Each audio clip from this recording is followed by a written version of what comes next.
रोज रोज त्याच त्याच भाज्या खाऊन आहो तर खूप कंटाळली होती. मला आज म्हटले काहीतरी झणझणीत असं बनव, कारण खूप भारी वाटलं पाहिजे. बघताक्षणीच खावं वाटली पाहिजे असं कालवण बनव. तर अहो गेले होते आणायला मी, तोपर्यंत लसूण वगैरे सोलून घेतलं, कांदा खोबरं ते सगळं मसाला भाजून ठेवला थंड व्हायला. मग अहो घेऊन आले, तर बघताय तुम्ही मटण घेऊन आले होते. मग आता म्हटलं चला मस्त असं काळ्या वाटणामधलं बनवूया. तर त्यांनाही खूप आवडतं तसा रस्सा खायला. तर कधीतरी असलं का मग थोडंसं वेगवेगळ्या पद्धतीने बनवलं का पण खायला पण मजा येते. आता त्यांचं सुरू होतं पेढे आणले होते तर पेढे खायचे.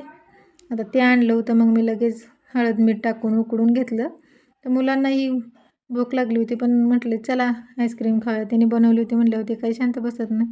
इथं ही दह्याची बनवली होती मी कलर टाकून, खूप छान झाली होती. त्यांना तर एवढी आवडली ना. मग काय लगेच मी भाकरी पण बनवले इकडं आणि लगे मग मटण उकडून घेतलं. आता त्यांच्यासाठी थोडंसं खायला पण द्यायचं होतं. तसं आळणी सूप खूप छान लागते मुलांना, तर काय सवय आहे टोचून खायची. पण त्यांना तसं न करता मी थोडंसं चुरून दिलं. तर बाजरी मी ज्वारीची करणार होती पण मुलं म्हटली बाजरीचीच कर. तर बाजरीची जास्त आवडते आमच्या घरी, त्यामुळे बाजरीचीच करते. मग त्यांना थोडंसं मग असा काला करून दिला का तेही खातात. पोट पण भरते, नंतर टोचून खायची खूप सवय असते मुलांना. आणि ते आमच्यात चालत नाही. जे अगोदर खात होते पण आता बिलकुल मनाई. कारण चुरून खाल्लं का कसं पोट पण भरते. मग लगेच इकडं मी रस्सा पण बनवला मस्त मसाला वगैरे भाजून. आता ह्यामध्ये घरचाच आपला घरगुती मसाला आणि मी वाटण केलेलं. तर एवढं छान झालं होतं ना कालवण. आणि इकडं मटण सुक्कं पण केलं होतं.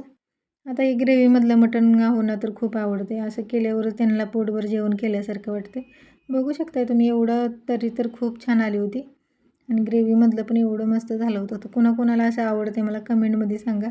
आता जे आवडत नाही ते इग्नोर करा व्हिडिओला. तर व्हिडिओ आवडत असेल तर आपल्या चॅनलला सबस्क्राईब करा, लाईक करा आणि शेअर पण करायला विसरू नका. इथं टरबूजची आईस्क्रीम आम्ही बनवली होती, एवढी छान झाली होती ना. मग चौघांसाठी 4 बाजूला काढून घेतली होती. खूप टेस्टी पण झाली होती. तर त्याचा मी व्हिडिओ अपलोड केला आहे, तुम्ही तिथे जाऊन बघू शकताय. तर बघा मस्त असा एन्जॉय केला आम्ही, खरंच खूप भारी वाटलं. चला तर बाय, मी इथंच थांबते.